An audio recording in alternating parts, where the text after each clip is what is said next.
Boa noite, meus amigos. Estamos aqui de volta.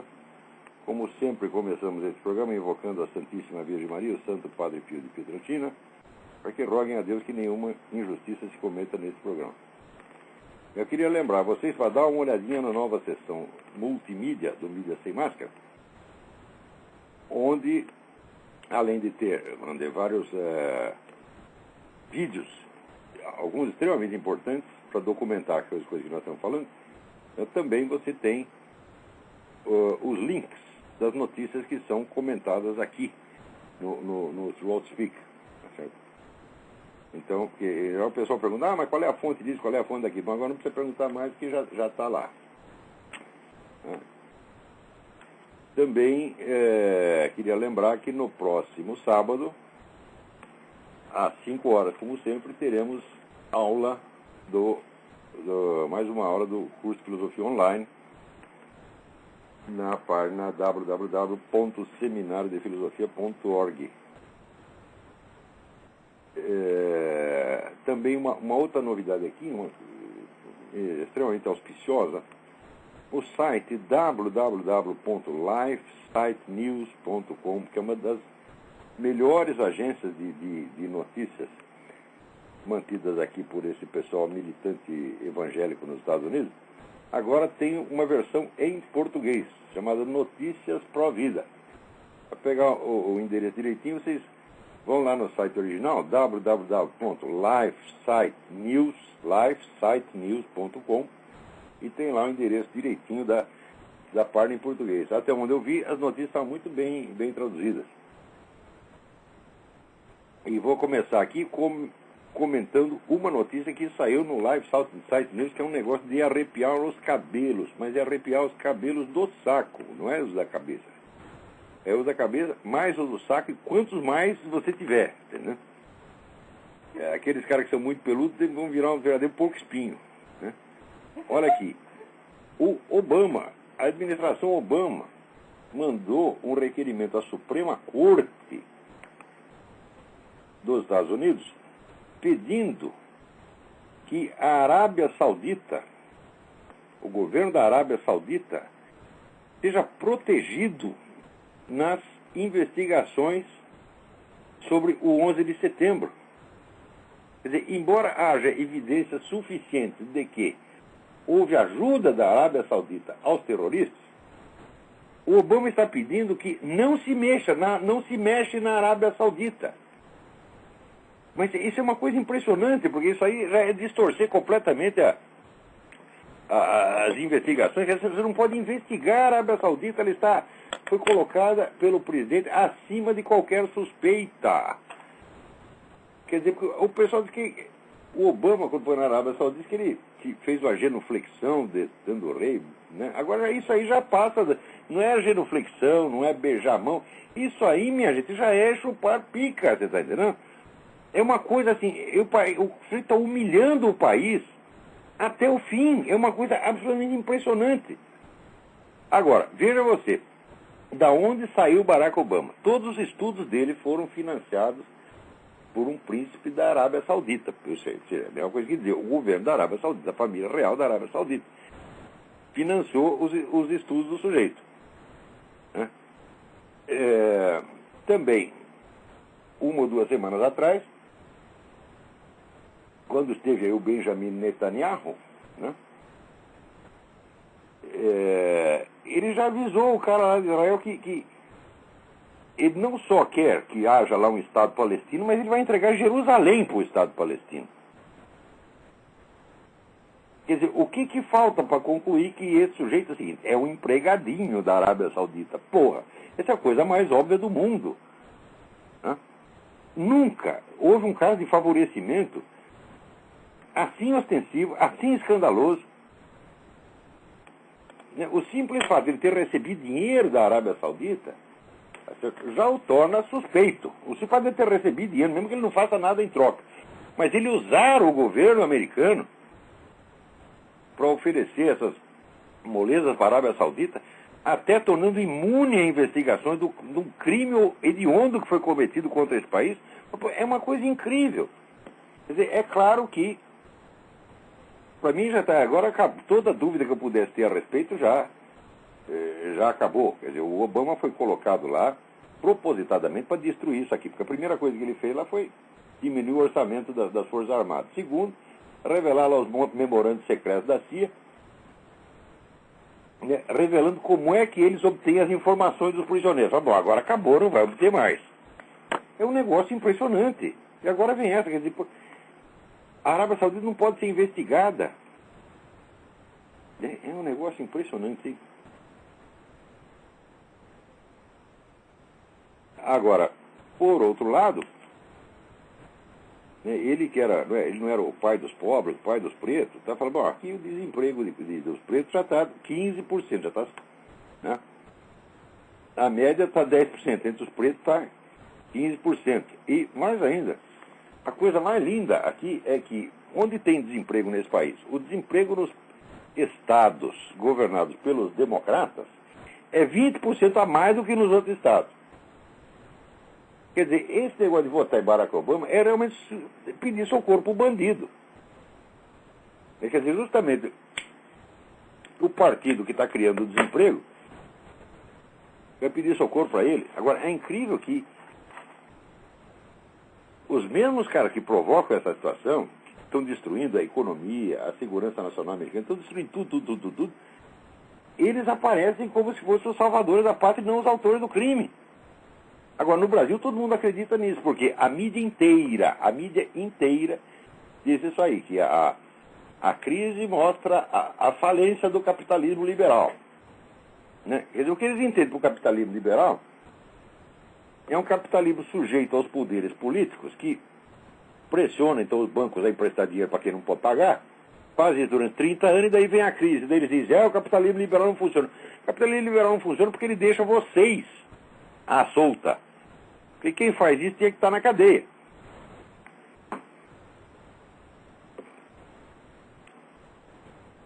Né? Agora aqui tinha um cidadão aqui, que era o pastor protestante, que tinha criado aqui um museu da criação, um museu criacionista. Ele estava fazendo lá um belo trabalho na discussão com os evolucionistas. Bom, o cara que agora está sendo perseguido pelo fisco. Né? Já botaram o nego na cadeia. Quer dizer, usar o fisco como instrumento para perseguir os inconvenientes é um hábito no Brasil. No Brasil isso é institucional. Eles fazem um monte de leis que não dá para você cumprir, de modo que todo mundo fique fora da lei. O país inteiro está fora da lei. Então daí, de dentre os fora da lei, você escolhe quais são aqueles que você quer ferrar com eles. E põe eles na cadeia e você vai estar sempre certo. Eu acho que eu comentei aqui o negócio que houve a questão da certidão de nascimento do Barack Obama, mas vale a pena voltar a isso aqui. Olha, a Orly Tate, que é a advogada que entrou com um dos processos exigindo a divulgação da certidão de nascimento do Barack Obama, e que é até agora a que se revelou mais eficiente, a mulher está recebendo centenas de ameaças de morte por dia. Então, ameaça assim, nós vamos queimar você viva. Né? Nesse teor. Ao mesmo tempo, onde as petições com que ela entra na Suprema Corte, as petições desaparecem. Tem algum escrivão lá, algum oficial de cartório lá que some com aquilo. Para a coisa chegar ao conhecimento dos juízes da Corte Suprema, que havia esse processo, ela, sabe o que ela fez? Ela foi em duas conferências, uma do Scalia. O Scalia estava fazendo uma conferência ontem, ela foi lá e chegou direto do juiz e falou, senhor juiz, está aqui, tem uma petição para papai, ele disse, eu não sabia de nada. Depois pegou o Roberts foi fazer uma conferência lá na Casa do Chapéu. Ela foi atrás do sujeito, pegou ele na saída e falou, aqui, senhor juiz, está aqui, tem uma petição, ele também falou, não sabia de nada. Olha o que está acontecendo nesse país, isso aqui está se brasilianizando muito rápido, esse negócio de... Olha, eu sou uma vez de um ex-ministro, não vou dizer o nome porque eu não tenho prova disso aí, mas contato com um cara do cartório que ia lá um processo e a prova do processo era um cheque que estava anexado no processo. Né? E o advogado, que depois virou ministro, né, foi surpreendido, assim, ele estava lendo o processo, só que ele era muito míope, então ele estava lendo com o nariz encostado, assim, no processo, e ele comeu o cheque, né? Então, isso aí é um procedimento brasileiro que agora está ficando moda aqui. Você come os documentos, né? Você come as provas, daí o processo, né, acaba.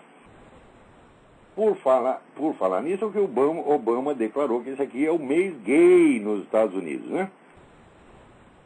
Quer dizer, aqui agora, é mês gay, atenção, é mês gay no cu dos outros. Você está entendendo? Né? Isso aqui, entende, né?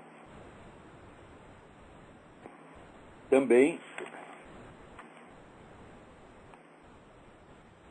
estão aí votando, eles vão votar a lei dos crimes de ódio. Agora, crime de ódio, isso aqui é um negócio seletivo, né? Se um sujeito que é muçulmano ou comunista e tal, fala horrores de Jesus Cristo, Nossa Senhora, do Papa, tudo quanto é católico, não tem problema, né?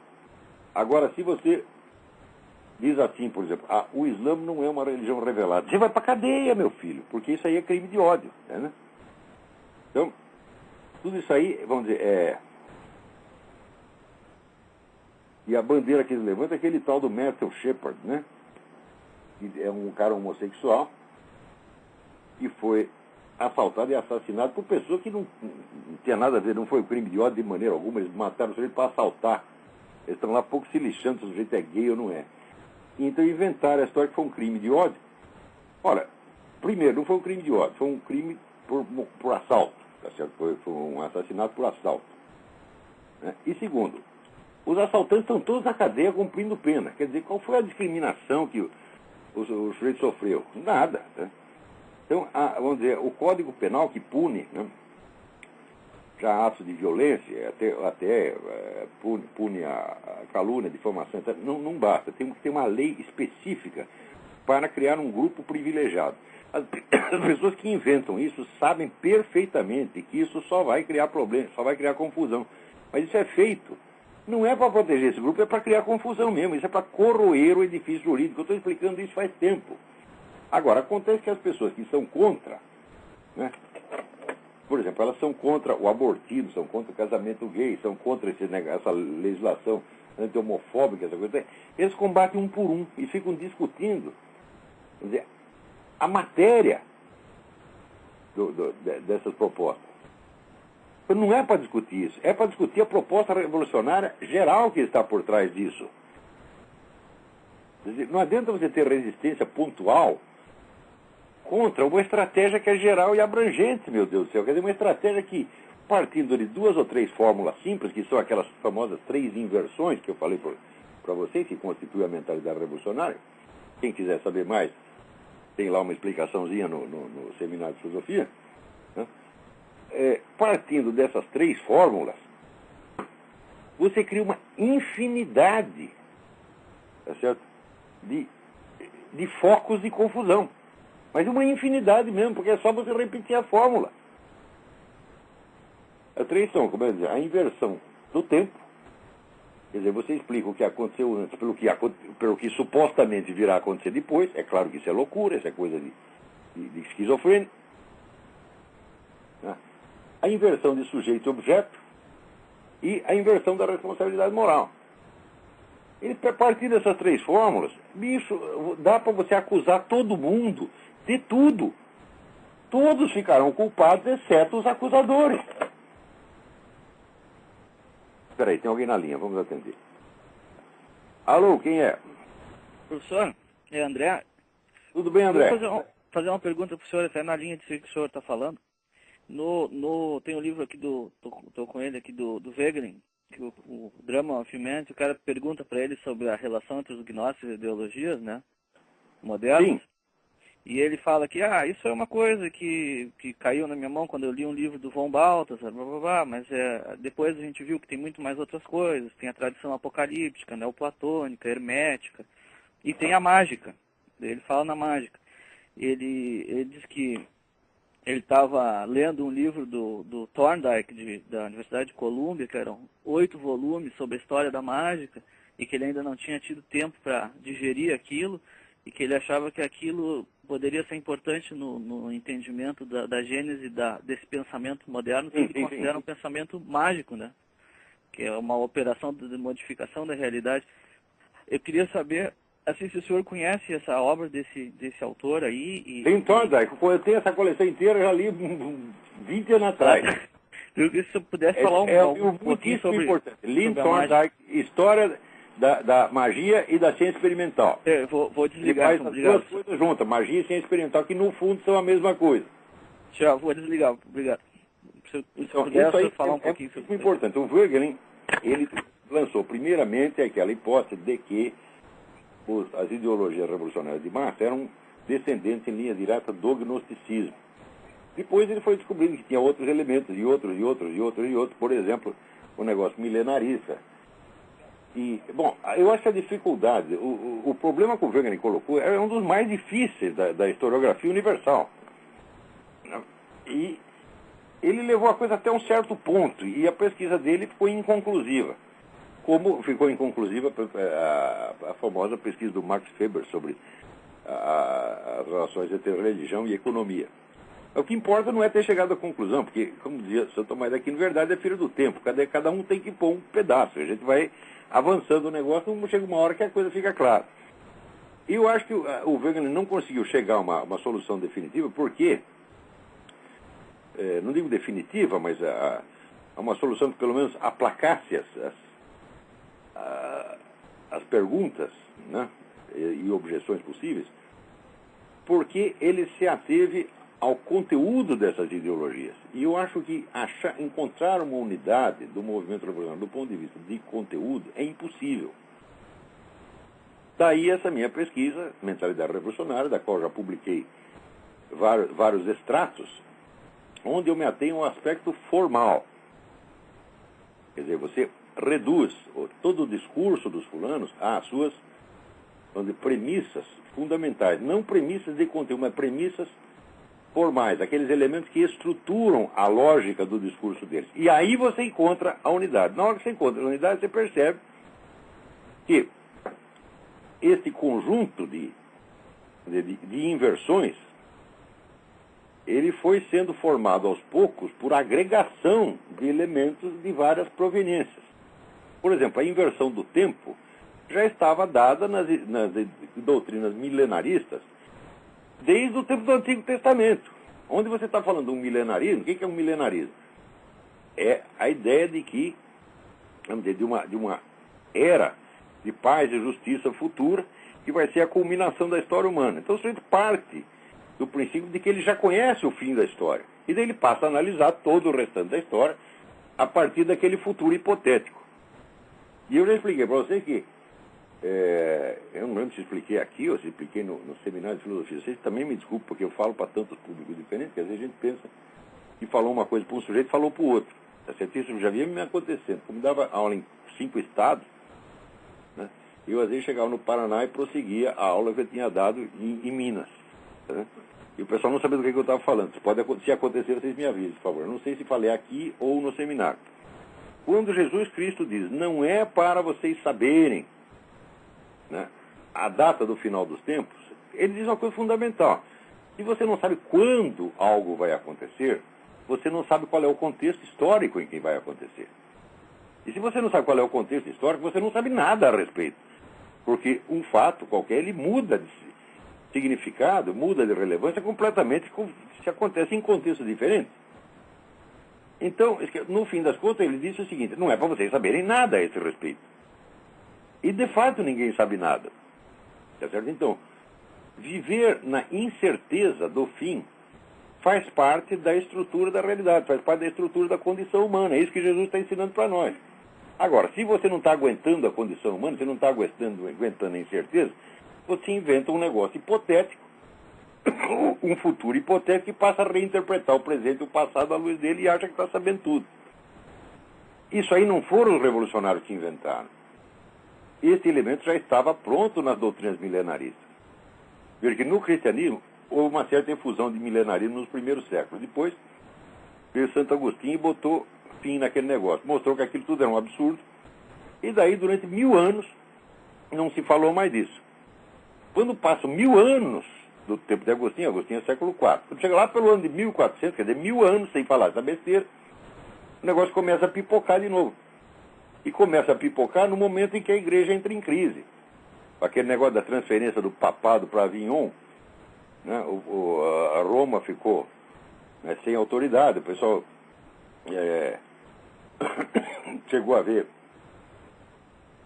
A cidade ficou não só sem autoridade papal, mas ficou sem autoridade nenhuma, virou um caos. Foi entregue para os bandidos, né? Então a igreja começa a fraquejar, e daí o que acontece? O pessoal tira do baú aquelas várias doutrinas milenaristas. Milenarismo é uma doença que aparece sempre que a situação engrossa, né? Por exemplo, os judeus sempre tinham doutrina milenarista antigamente, né? Já antes de Cristo. Quando eles foram expulsos da Espanha, começa a aparecer doutrina milenarista no meio do judeu para todo quanto é lugar. O sujeito está desesperado, ele começa a inventar que ele tem um futuro brilhante, tá entendendo? É compreensível isso aí. Mas o milenarismo em si não é revolucionário, mas ele traz um dos elementos formais da mentalidade revolucionária, que é a inversão do tempo. E outras correntes vão trazendo outros elementos. Alguns elementos... A minha pesquisa, eu esqueci um negócio que chama ideologia. Eu não quero saber de ideologia, né? Por quê? Porque a variedade de ideologias revolucionárias é imensa. Então você não vai encontrar uma unidade do ponto de vista ideológico. Né? Então, eu vou me ater aos elementos lógico-formais e aos elementos estratégicos. Por quê? Embora você tenha ideologias diferentes, não existem muitas maneiras diferentes de você empreender uma revolução. Porque o que é uma revolução? A revolução, eu defini formalmente revolução como uma promessa de futuro abrangente, quer dizer, para toda uma sociedade ou para toda a humanidade, a ser realizada mediante a concentração do poder. Tá certo? Então, para fazer isso, não existem tantas estratégias assim. Então, o que é importante não são os elementos ideológicos, não é o conteúdo das promessas. São os elementos lógico-formais e os elementos estratégicos. Então, os elementos lógico-formais foram sendo dados por diferentes proveniências. Tá certo? Por exemplo, quando aparece, vamos dizer, na Reforma Protestante aparece, sobretudo com o calvinismo, a ideia de que os agentes da transformação são pessoas santas, que elas não podem fazer o mal, entendeu? Foi Calvino que disse isso, não, mas houve revolucionários na época que, de maneira explícita ou implícita, passavam essa ideia para as pessoas. Se você está do nosso lado, se você está lutando pelo advento do reino do Cristo, tudo que você fizer é bom. Então, já é a inversão da responsabilidade moral. Quer dizer, se eu matei você, a culpa é sua, porque tu é um pecador e eu sou um santo. Esse é o segundo elemento que vai se incorporando, não só dessa fonte, muitas outras. Né? E assim, quando chega por volta do século XVIII, esses vários elementos, vamos dizer, eles se aglutinaram e formaram um conjunto. Então, na Revolução Francesa, você já vê todos esses elementos juntos, operando na prática, mas você não vê o quê? Você não vê uma teoria geral da Revolução. Essa teoria vai aparecer, então, dizer, com o Adam Weishaupt, o homem da Sociedade dos Illuminati. Esse já explica como é que é para fazer a Revolução, e depois com o Karl Marx. Então, essa é a solução do problema.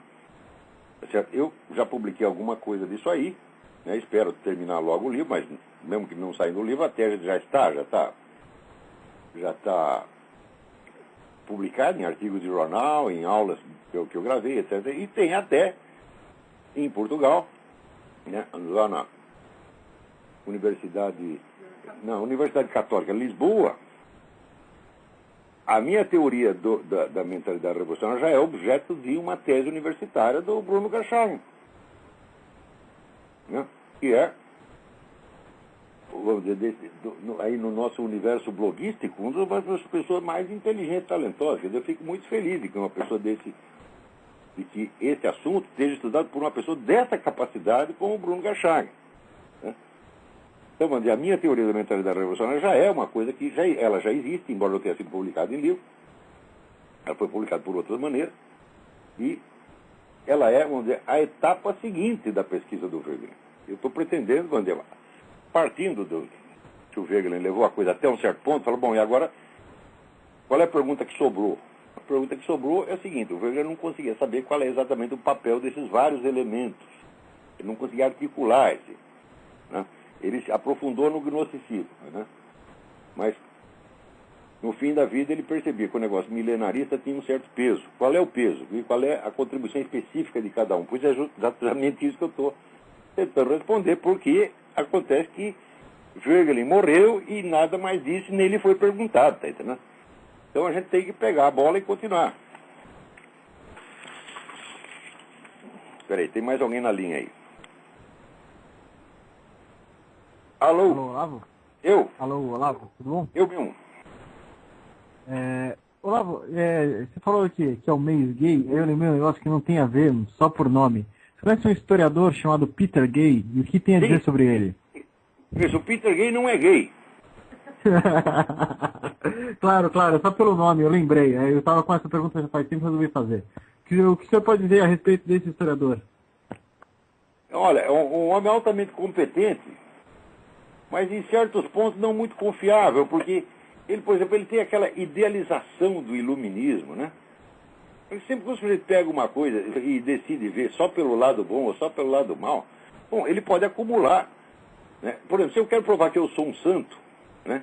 Eu pego tudo que eu fiz de bom na vida e vou contando. Quando chega ali pela página 30, você fala, pô, Olavo é um santo mesmo. Só abstrair as cagadas que eu fiz, abstrair meus pecados, eu fico parecendo santo. E agora, aquela acumulação de fatos, ela é verdadeira em si. Não é isso? Então, aí, agora, aqui vamos contar a parte, pô, tal dia lá o Olavo tocou punheta, tal dia ele mexeu com a mulher do vizinho, tal dia ele tomou poro, ficou bêbado, caiu da rua. Se conta essa outra parte, acabou a imagem da minha santidade, entendeu? Então, o Peter Gay, ele idealiza um pouco. Eu só li um livro dele, que é esses 2 livros sobre o iluminismo, né? E eu acho aquilo muito exagerado. Por quê? Existem estudos hoje maravilhosos sobre o lado obscuro e irracional do iluminismo. O iluminismo foi a época que mais proliferou bruxaria, feitiçaria, ocultismo, e ele esquece tudo isso, porra. E pensa aquele negócio que foi, né, a era da razão, sabe? O que era da razão? Nada. Quando o Goya fez aquele quadro, que dizia, El sueño de la razón produce monstruos, aquele quadro era a imagem do iluminismo. Quer dizer, os camaradas, mesmo pessoas que adoram o iluminismo, mesmo a contragosto, estão começando a estudar essa coisa. Hoje você fica horrorizado. Aquela racionalidade era uma casquinha para encobrir ocultismo e bruxaria do mais brabo, do mais podre, do mais estúpido que pode haver. Eu dei uma olhada num livro dele que me pareceu muito bom, chama Modernismo, né? Modernismo em inglês. Não sei se o senhor conhece esse livro específico. Esse eu não estou falando, só li o livro dele sobre o iluminismo. Mas assim, eu dei uma folhada por alto, né? Que 10 anos atrás, eu tenho a imagem que eu guardo no livro é meio esquemática, tá, né? Então, mas eu dei uma folhada assim por alto, né? Aquela leitura superficial que o Adler fala, mas ele me pareceu até, nessa leitura superficial, ponderada a respeito do iluminismo, né? Mas pode ser que ele tenha mudado, não sei. Claro, pô, todo mundo evolui, todo mundo aprende. Agora, o Peter Gay sempre diz o seguinte, eu sou um cara da esquerda. Isso aí é um problema. Quer dizer, eu não posso dizer que eu sou um cara da direita, porque no Brasil não tem direita nenhuma. Eu sou uma aberração no Brasil, né? Eu não sou o líder de um movimento, não sou um adepto do movimento, não sou ideólogo do partido, né? Eu, como diz, eu sou apenas eu mesmo, né? Foi o máximo que eu consegui ser até hoje foi eu mesmo. Não consegui ser nada melhor que isso. Tá certo? Agora, o Peter Gay não, é um cara que está dentro de um movimento, né? E quando o cara está dentro de um movimento, aí é um pepino, tá entendendo? E sempre vai puxar a brasa para a sardinha. Né? E eu acho que para procurar a verdade, doa quem doer, tá entendendo? Não esconder nada. Nada. Quer dizer, também você não pode contar tudo, porque senão você se desorienta. Quer dizer, mas quando você seleciona os fatos, você tem que selecionar de modo a montar um problema primeiro. Tá certo? O Benedetto Croce já falava contra um negócio que dizia a historiografia sem problema historiográfico. Eu digo, se não tem problema, não tem história, meu filho, porque a vida humana é problema. A vida humana é só pepino, é só encrenca. Entendeu? Então, tem que montar as coisas sob a forma de problemas, de enigmas, de contradições, e daí você resolver. Entendeu? Não é contar tudo linearmente, como se fosse tudo bonitinho ou tudo feio. Geralmente, quando é a sua história, é tudo bonitinho. Quando é do inimigo, é tudo feio. Fala, bom, então não tem problema. Está tudo resolvido. Cada um lê os livros da sua corriola e fica todo mundo satisfeito. Alô? Quem é? Alô? Alô, me ouve? Alô? Fale alto. Grite. Me ouve? Sim. Me ouve? Deixa eu aumentar Alô? um pouco o volume aqui, só um minuto. Fale alto. Alô, tudo bem? Tudo bem? Quem é? Sou Antônio de São Paulo. Antônio de São Paulo. Tudo bem? Isso, eu cheguei um pouco atrasado, eu gostaria de fazer uma sua percepção, lógico, relacionado ao primeiro passo que você tocou, sobre essa questão de gaysismo e tudo mais, é uma... Peraí, não ouvi. Pela filha e pela pátria. Questão do quê? É sobre a primeira questão levantada do senhor, gaysismo. Sim, sim. Todo esse...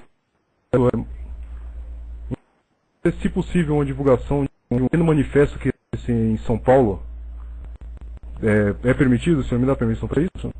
Olha, esse negócio de gaysismo, assim, por que só existe movimento gay onde não existe perseguição aos gays? Perseguição a gay existe em todo o mundo islâmico, existe em Cuba, existe na China, e lá não tem movimento gay nenhum. Aí os caras vão fazer movimento gay em Nova York, e na Califórnia, onde todo mundo é gay e só puxa o saco deles. Então esse movimento é uma farsa, isso é uma palhaçada, isso é luta pelo poder e dinheiro. Esse negócio é para comedeira de dinheiro e ambição de poder e só. Isso é tudo uma farsa. Agora você vê no Brasil, esta semana, teve aí um palhaço, um charlatão, vigarista, que publicou um tal de não sei que, Wertheim, que publicou aqui um artigo, né? Você sabe que está aqui? Não. Publicou um artigo na Folha, dizendo o seguinte: olha aqui a prova de que existe discriminação anti-gay no Brasil. Nós fizemos uma pesquisa e 63%, entre estudantes, 63% disseram que já viram atos de discriminação. Quer dizer, isso aqui já virou, isso é charlatanismo institucionalizado. Foi a mesma coisa que a revista Isto É uma vez fez uma pesquisa dizendo aqui, a prova definitiva de que existe racismo no Brasil. Nós consultamos as pessoas e 80% diz que existe racismo no Brasil. O que quer dizer, o que passa a ser o que é pesquisa de opinião passa a ser alegado como prova de um fato. Quer dizer que se 70% das pessoas acreditam em duende, quer dizer que existe duende, porra. Isso aí é um atentado. É a base da manipulação. Isso aí no Brasil já virou, aqui também já virou institucionalizado. Então esse Wertheim que escreveu na Folha, isso eu não lembro o primeiro nome dele. Tu é um charlatão, tu é um vigarista. Diz que é sociólogo caralho, meu filho. Você confundiu a pesquisa de opinião com prova de um fato. E o primeiro, essas pessoas, 63% que dizem que viram ato de discriminação, não, elas viram ato que elas interpretaram como de discriminação. Então aí já é a opinião da opinião. Isso não prova fato nenhum. Agora, você dizer que isso prova um fato, isso assim, é uma coisa tão elementar no método científico, tão elementar, que o sujeito que faz isso deveria ter os seus títulos universitários revogados na mesma hora. Tu não é doutor, tu não é mestre, não é coisa nenhuma, tu é um semanalfabeto, Wertheim. É assim. Essa tem sido a base de toda a manipulação. Pesquisa. Essa tem sido a base de toda a manipulação aqui, manipulação de pesquisa, mídia e tudo mais. Agora, veja, o que eles fazem com os gays em Cuba? O sujeito, primeiro, gay vai preso, o sujeito aparece com viadagem em Cuba, vai pra cana. Se pegar AIDS, eles te isolam por resto da sua vida. Tá certo? Tu vai lá pro isolamento e nunca mais sai. Isso é um tratamento cruel e desumano. Era contra isso que tinha que ter passeado o dia inteiro. Tinha que ter passeado dentro da embaixada de Cuba, tá certo? Chamando os caras de filha da puta pra baixo. Tá certo? Criminoso assassino. Isso tem que fazer. Agora, veja, isso aí eles não fazem movimento. Outro dia fizeram pela primeira vez e esboçaram um tímido protestinho. Pela primeira vez depois de 40 anos de encher o saco. Né? E diz, eu fui discriminado. E a contra-comunista não pode, né? O padre disse que é pecado o que eu estou fazendo. Então tem que botar o padre na cadeia. Agora, os caras que matam homossexuais, não, isso aí pode. Que merda é essa, porra? E depois não quer que eu diga palavrão. Discutir educadamente uma coisa dessa. Eu sei que eu estou lidando com vigarista, com charlatão, com comedor de dinheiro público. Qualquer pessoa, olha, qualquer sujeito que escreva essas coisas está facilitando roubalheira, porra. Então, lá, para concluir, você falar que, bom, durante o ano nós temos aí passeatas gays, maconha, e uma coisa que está sendo muito esquecida, principalmente pela juventude aqui no Brasil, é valores familiares. Como você tem sido nosso professor ensinando muita coisa, principalmente para mim, existem sim, aqui no Brasil, focos de resistência. Claro que existe. Chamado Resistência Nacionalista. Resistência Nacionalista, já diz tudo. É um grupo de direita que tenta... São grupos isolados. Exatamente, são isolados e são os recriminados. Você está entendendo? Então, isso não adianta. Tem que ter um diagnóstico geral do problema e tem que ter uma estratégia geral. E esses vários grupos, eles continuam batendo naqueles pontos em particular, mas desde uma perspectiva geral, que é como faz o pessoal da esquerda. Eles também lutam por pontos específicos, mas eles estão articulados entre si, porque eles têm uma estratégia geral. Então, enquanto esse pessoal diz humildade... É o que falta. Humildade, para ouvir o que eu estou falando, porque, olha, é o seguinte, aí aparece o sujeito que assim, é filho de banqueiro, é deputado, é senhor doutor, e eles acham que sabem alguma coisa, não sabem nada. Eu passei minha vida estudando isso, esse pessoal ouvindo humildemente. Todos esses deputadinhos, esses presidentes das associações, então, tinha que estar lá, ô professor, o que é para fazer? O dia que eles fizerem isso, eu vou ensinar para eles e vai dar certo. Agora, não querem ouvir, porra, um bando de idiota. É gente que nunca estudou o assunto e que não respeita o parecer de quem estuda o assunto há mais de 40 anos, porra. Quer dizer, tem garoto aí, o sujeito acabou de chegar, ouviu falar, por exemplo, de Eric Weger, ele vai lá dar uma lambida no Eric Weger, sai cagando regra. É horrível isso aí. Você tá entendendo? Olha, um dos motivos por a esquerda sempre respeitou os seus estudiosos, os seus intelectuais, que são os caras especializados. Sempre respeitou e sempre ouviu o que eles estão falando. Não é homenagem da boca para fora, não.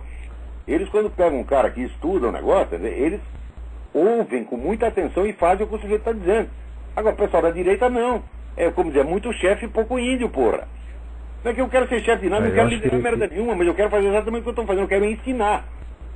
Agora, os caras não querem aprender, eles querem fazer de conta que sabem. É por isso que dá essa merda. Eu acho que essa é a base de tudo. Todo mundo quer ser chefe. Ninguém quer aprender, ninguém quer dar o braço a torcer. Então, formar líder, é exatamente esse. Eu nunca vou ser líder de merda nenhuma, mas eu quero fazer o meu trabalho e eu estou capacitado para fazer o meu trabalho. E pior, no Brasil eu sou o único. Eu sou o único, porque eu nunca parei de estudar essa coisa. São 40 anos de estudo. Eu sei o que eu estou falando.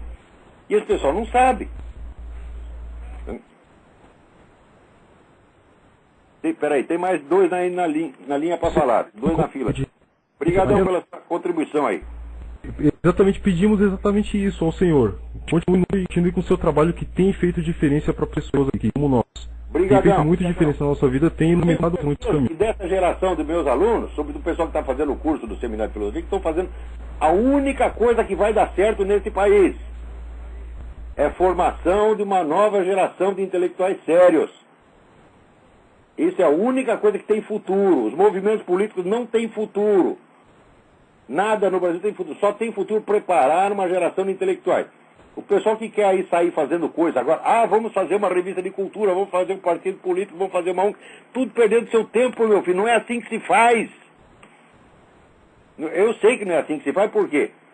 Você acha que o primeiro sujeito que leu Antônio Gramsci disse, vamos fazer um partido político, vamos fazer... Não, senhor. Vamos nos reunir e estudar isso durante 20 ou 30 anos. E meditar aquilo profundamente. É assim que fizeram e por isso que deu certo. Então, eu te digo, de todas as iniciativas que tem no Brasil, é tudo punheta, você está entendendo? Exceto uma coisa, que chama Seminário de Filosofia, que eu fiz por causa disso mesmo. Não é que eu estou puxando a brasa para minha sardinha, não. É o contrário. Eu puxei a sardinha para minha brasa, tá entendendo? Quer dizer, eu fiz o seminário de filosofia porque eu sei o que é para fazer.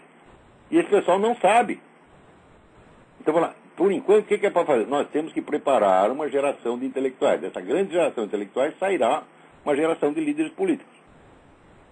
Ah, mas isso é para daqui 20 ou 30 anos. Eu digo, e quanto tempo você acha que a esquerda brasileira levou para chegar ao poder? Levou 40.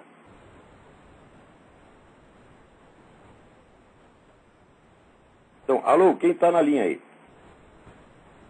Alô, Olavo? Sim, quem é? Alô? Aqui é o Alô? Eduardo Paiva do Rio de Janeiro, tudo bem? Quem é? Como é? Alô? Não ouvi seu nome. Aqui é Eduardo do Rio de Janeiro, tudo bem? Pedro, tudo bem? Tudo bem. Olha só, eu queria perguntar duas coisas sobre sobre o que você falou no último programa. Você falou que a propriedade privada não pode ser um princípio, né? Você explicou isso, eu entendi. Agora eu te pergunto, e o direito à propriedade, ele pode ser um princípio? Não. O direito de propriedade, ele deriva dos princípios gerais do direito. Você tem que ter primeiro os princípios gerais, quer dizer, a própria definição do que é justiça, do que é direito, do que é ordem, etc. Eles são definições de alcance muito maior, porque são definições formais. Só partindo dessas definições formais é que você vai poder, depois, encontrar regras que se apliquem a situações materiais específicas. Você não pode ter nenhum princípio, pode ser de ordem totalmente material, nenhum princípio pode ser derivado dos fatos. Mas aí no caso seria o direito, né? O direito é que A própria noção de direito. A própria noção, a noção de direito está acima da noção de propriedade, por quê? Porque ele a determina. Quando você diz que a propriedade é um direito, primeiro você tem que entender o que é um direito. E os princípios morais, como é que se encaixam nisso? Mesmíssima coisa. Veja, se você pegar os 10 mandamentos, eles são uma ilustração do que eu estou falando. Quando Deus diz o seguinte, amar a Deus sobre todas as coisas. Bom, você não sabe exatamente o que é Deus. Você não o conhece materialmente.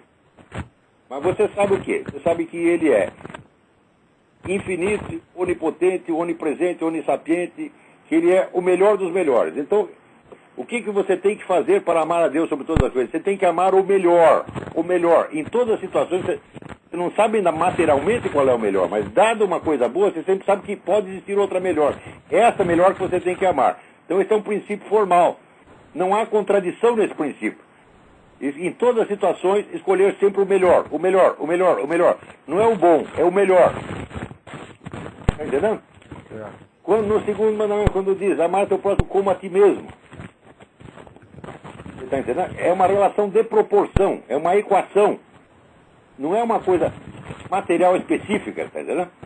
Então, isso são princípios formais e por isso mesmo tem aplicabilidade universal. A liberdade não é um princípio formal, a propriedade não é um princípio formal. É uma regra prática que se aplica ao domínio dos fatos. O domínio dos fatos é infinitamente variado e depende de milhões de situações diferentes. Então, nenhuma dessas regras pode ser elevada a um princípio universal, porque sempre vai levar à contradição. Se você pega a propriedade como direito absoluto, tá certo? Não há prova de que o feto que está na barriga da mãe não seja a propriedade dela. Não. Você tem que definir o que é. É impossível definir o que é propriedade, tá certo? O que é propriedade e o que não é, sem discussões intermináveis. Então, não é um princípio autoexplicativo. Está compreendendo? Certo, mas é uma coisa enormemente complexa. Certo, isso foi explicado no último programa, mas o direito à propriedade já não seria um princípio em si? Não, porque o direito à propriedade é uma aplicação da noção geral dos direitos. E, além disso, a propriedade não se autodefine. A propriedade é uma coisa cuja própria definição depende de outras variáveis, depende de variáveis de ordem sociológica, histórica, etc, etc. Por exemplo, quem tem o direito à propriedade? Né? A noção de propriedade não esclarece isso. Mais ainda, não só quem tem o direito à propriedade, mas o que pode ser propriedade? Porque o ser humano pode ser propriedade de outro. Durante séculos você admitiu que podia. Os donos de escravos tinham propriedade. Então você vê como é problemática a noção de propriedade. Está entendendo? Ela não é uma coisa simples como o princípio de identidade, como o primeiro mandamento, ou como os princípios do direito. Você falar o direito à propriedade, não. Também não resolveu nada, porque você ainda vai ter que definir o que é propriedade e quais são os limites desse direito. Existem limites à aplicação do princípio de identidade? Não. Existem limites à aplicação do primeiro mandamento? Não. Existem limites à aplicação do segundo mandamento? Não. Porque jamais levam a contradições. Agora, existem limites ao direito de propriedade? Sim. Porque o direito de propriedade é relativo a outros tantos direitos. Isso é a prova de que ele não é um princípio. Ele é uma regra entre outras regras. E tem que, vamos dizer, a aplicação de uma depende da aplicação da outra. Agora, a aplicação do princípio de identidade A igual a não depende de nada. A aplicação do primeiro mandamento não depende de nada. Então, isso que eu estou explicando. O pessoal não sabe distinguir o que é um princípio do que é uma regra prática. Tá bom, Olavo, obrigado aí, vou deixar espaço para os outros. Olha, que todos, vamos dizer, estudantes, pessoas, o cidadão comum ou estudante tenha dúvida quanto a isso, não entenda isso, fala, tá certo, José. Agora, os profissionais teriam obrigação de saber e não sabem. É uma vergonha, pô. Professor de filosofia que nunca ouviu falar disso. Essa é uma vergonha, pô. Esses caras têm que ser demitidos, tem que levar um pontapé no meio do cu. Olha, vai ser varredor de rua, vai ser fretista de posto de gasolina, vai plantar batata, que nem fez o homem da SBPC, o Enio Candotti. Enio Candotti discutiu comigo, desistiu de discutir, foi literalmente plantar batata, que é uma coisa que ele sabe fazer. Tá bom, Olavo, obrigado, hein? Obrigado eu. Tchau. Tem mais gente aí na linha? Alô?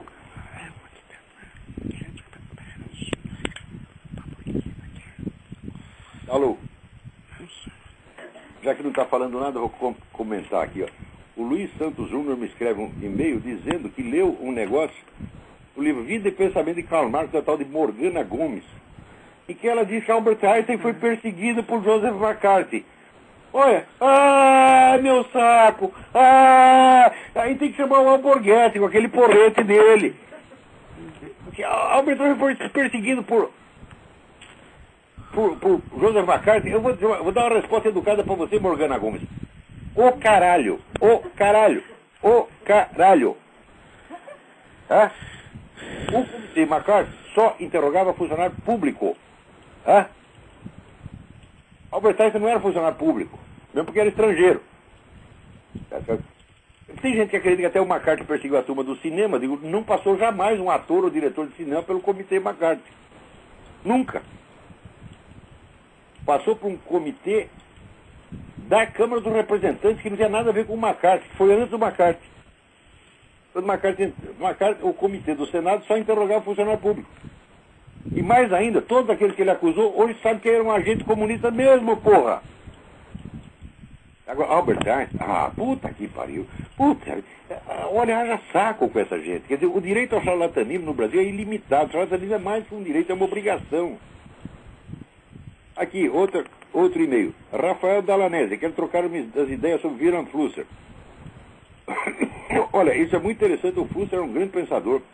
E umas ideias extremamente interessantes que ele desenvolveu durante anos. Ele tinha uma coluna no Estadão. Cada semana era uma fagulha de gênio que aparecia ali. No entanto, eu não sou um grande estudioso do Wilhelm Flusser. Né? E eu, a rigor, só li alguns artigos dele e mais aquele livro sobre a dúvida. Tá certo? Que, inclusive, eu cito ali no meu estudo sobre Descartes e a Psicologia da Dúvida, eu cito esse trabalho dele, que aborda o assunto desde uma perspectiva completamente diferente da minha. Mas, de qualquer modo, eu não estou habilitado. Olha, Rafael, se você for trocar umas ideias sobre o Wilhelm Flusser comigo, você vai sair perdendo na troca, porque, de certo, você tem muito mais e melhores ideias sobre o Flusser do que eu. Se você quiser me ensinar alguma coisa, eu agradeço. Vamos ver o que mais, né? Aqui, o Ricardo Maia pergunta: eu gostaria de saber quando teria a oportunidade de vê-lo no Brasil transmitir seus conhecimentos. Eu estou aqui como correspondente e o visto de correspondente, o visto de jornalista nos Estados Unidos não me permite sair do país sem ter que fazer toda a papelada, todo o requerimento de novo, que leva 6 meses. Então está difícil ir para o Brasil agora, né? Está muito difícil. Mas, justamente por isso eu criei o Seminário de Filosofia, criei essas conferências online e tal. E hoje nos permite chegar a qualquer parte do planeta. Então, obrigado pelo seu interesse, mas está realmente difícil. Aqui, o Fernando Pavlov, ele discorda quando diz que ninguém foi preso no Brasil por atividade jornalística. Eu não foi mesmo, Fernando, não foi mesmo. Quando você vê, mas foi preso fulano, foi preso fulano. Puta, você tem ideia de quais eram as conexões dessas pessoas todas com movimentos terroristas organizados na época? Você não tem. Eu sei por quê, porque eu estava lá. Entendeu? Então não é porque o sujeito escreveu um artiguinho. Nunca era isso. Quando aconteceu isso, por exemplo, com o pessoal do Pasquim, né? Então, mas assim, eles prendiam o pessoal do Pasquim durante 24 horas, depois soltavam. Soltava, o pessoal ainda ia pedir dinheiro para o governo e recebia. Ou o Enio Silveira, mesma coisa, prendia o Enio Silveira. O Enio Silveira de 6 meses era preso. Ficava 2 dias na cadeia, soltava, ele ia lá no general Golbery e dá um dinheiro aí. O Golbery enchia ele de dinheiro. Né?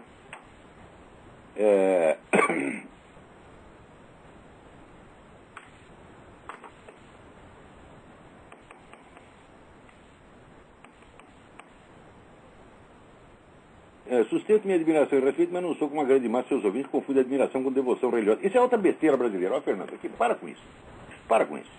No Brasil, qualquer pessoa que você admira, leva a sério, é idolatria, idolatria. No Brasil é proibido admirar. Olha, a admiração que esse pessoal todo tem por mim é zero perto da admiração que eu tenho. Por exemplo, por, sei lá, grande escritor, Jorge Bernanos. Certo?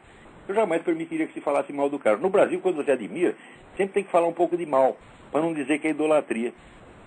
Por quê? Porque o brasileiro, cada um quer fingir que eu tenho meu pensamento independente. Tá certo? Não sigo a ninguém. Isso é uma farsa. É uma farsa. Eu sei o que é um pensamento independente. Esse pensamento independente custa uma vida de esforço. Para você conseguir ter uma ideia sua realmente fundamentada, são 30 anos, Fernando. Agora no Brasil todo mundo finge. E para fingir, ele tem que fingir que ele não admira muito. Aí eu admiro, mas com restrições. Isso é uma frescura, uma viadagem. Não me veio com essa conversa. Para. Você é um sujeito bom, conheço, você já escreveu várias cartas boas aqui. Para com isso, Fernando. Acho que é o mansar suas opiniões com passionalismo, caralho. Você está confundindo, tá certo? ênfase verbal, você está confundindo a linguagem com a motivação. Quer dizer que se eu mando um sujeito tomar no cu, então é por passionalismo? Mas o que é isso, porra? Quer dizer, você não é capaz de compreender a minha psicologia. Você não tem idade, não tem experiência, não tem conhecimento suficiente para compreender as minhas motivações. Eu não faço nada por passionalismo. Nada. Minha mulher que me conhece, que estamos casados há 25 anos, me conhece há 30, ela sabe perfeitamente disso. Olha, eu uso esses palavrões porque são necessários. São necessários no contexto brasileiro. Para quê? Para demolir justamente essa linguagem polida, que é uma camisa de força que prende as pessoas e obriga elas a respeitar o que não merece respeito. Então, às vezes, quando você discorda de um sujeito, mas você discorda respeitosamente, você está dando força, mais força para ele do que se concordasse. Porque você está indo contra a ideia dele, mas você está reforçando a autoridade dele. A autoridade e a respeitabilidade. Quando o problema dessas pessoas, desses bandidos que eu estou falando, não é as ideias, é justamente o fato de que são canalhas, são bandidos, são ladrões. Então, vamos dizer, a ética brasileira, hoje a moral brasileira, é feita de uma série de confusões, tá certo? E de atitudes totalmente falsas, como essa, por exemplo, né? Cada um diz, eu admiro muito o senhor, mas não sou isso que você diz, todo mundo diz. Eu admiro o senhor, mas eu não sou como esses seus devotos fanáticos. Todos dizem isso. Todos, não tem um que não diga exatamente a mesma coisa. Então eu pergunto, do que vocês estão falando, gente? Vocês estão se iludindo. Estão se iludindo. Você não sabe o que é admiração. Você não tem a menor ideia de como é que é isso aí. Porque isso não faz parte admirar não faz parte da cultura brasileira. O pessoal não sabe o que é isto. Olha, o Thomas Mann, uma vez entrevistado no rádio, pediram a ele um conselho, que desse um conselho à juventude. E ele disse, jamais percam o sentimento de veneração. Isso é fundamental. E vocês não têm isto. Os meus admiradores não têm isto. Não têm o verdadeiro respeito, que é a noção de objetividade. Tanto que todos fazem questão de dizer, admiro o senhor, mas não admiro que nem os seus fanáticos. Por que? Isso é inveja. O brasileiro não pode gostar de uma coisa sem falar mal dos outros que também gostam. Porque quer mostrar que ele é diferente, que ele é independente. Para que vaidade é essa? Eu nunca disse, olha, eu admiro o Voegelin, mas não sou como aquele cordão de puxa-saco. Eu não tenho nenhum problema se eu dizer, ele tem veneração pelo Voegelin? Tenho. Tem veneração pelo Voegelin, tem veneração por São Tomás de Aquino, tem veneração por Aristóteles. Isso não quer dizer que eu acho que cada linha que eles falam está certo. Não é esse o problema. É primeiro que o pessoal também confunde a admiração com a concordância. Tá certo? E mais ainda, o pior é achar que a gente está em busca de admiração. Eu não quero admiradores, eu quero estudante, meu saco. Um admirador é apenas um membro do público. Agora, um estudante é alguém que tem uma fidelidade e uma veneração. E que vai estudar cada linha que você falou. Tá certo? Mais tarde, ele pode discordar de tudo, não tem nenhum problema. Não tem realmente nenhum problema. Então, veja, Aristóteles discordou de Platão numa série de coisas. Mas ele diz o seguinte, Platão é tão grande, tão grande, tão grande, que o homem mau não tem sequer o direito de elogiá-lo. Ou seja, para você chegar a conquistar o direito de elogiar Platão, você já tinha que ser um homem decente. Veja a dimensão da veneração que ele tinha pelo mestre do qual ele discordou num monte de coisa. Eu nunca vi brasileiro ter esse sentimento. O brasileiro tem aquela admiração exterior que já quer mostrar que não admira tanto para não ser chamado de fanático. Quer dizer, você está ligando mais para a opinião de quem possa falar mal de você. Você tem, tenho medo de admirar um lá porque a pessoa fala mal de mim. Então já começa a dizer, olha, eu admiro, mas não tropo. Só que não é você que diz isso, Fernando. São todos que dizem isso. Então, examina o que você está fazendo. Eu sei que você é boa pessoa, tá certo? Gosto muito de você, já mandou cartas ótimas, mas para com esse negócio.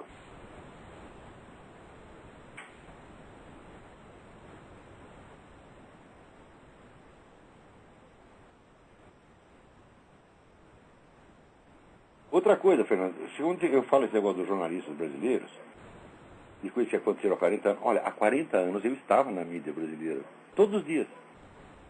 E eu sei todas as conexões de todas essas pessoas. Porque eu não só estava na mídia, mas eu estava no movimento clandestino. E você não sabe.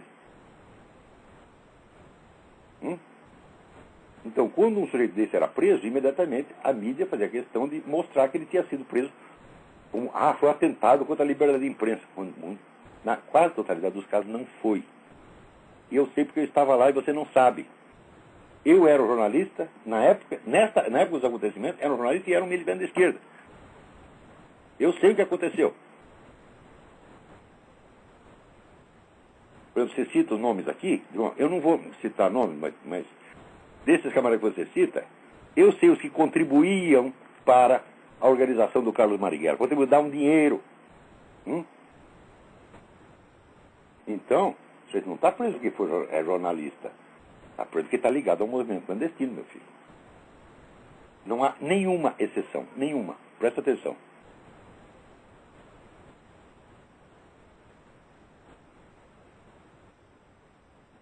Outra coisa, também não confunda impaciência com raiva. Eu estou com 62 anos, eu ouço as mesmas perguntas, as mesmas tolices há 40 anos. Eu tenho o direito de estar com o saco cheio. Não precisa ser um cara passional para isso, porra. Se eu te fizer a mesma pergunta 5 vezes, na quinta, na sexta você me manda tomar no cu. É aquele negócio do Confúcio, né? Que botaram o Lula morreu, foi pro céu, e daí São Pedro falou, onde é que eu vou colocar esse sujeito? Aí botou lá eu vou botar entre os sábios para ver se ele aprende alguma coisa. Então, lá estava ele conversando com Confúcio, né? Então, daí o Confúcio, olha aqui, meu filho, pela milésima vez, né? Epístolas não são as mulheres dos apóstolos, e pela 2.000ª vez, Pafúncio é a puta que eu pariu. É mais ou menos isso.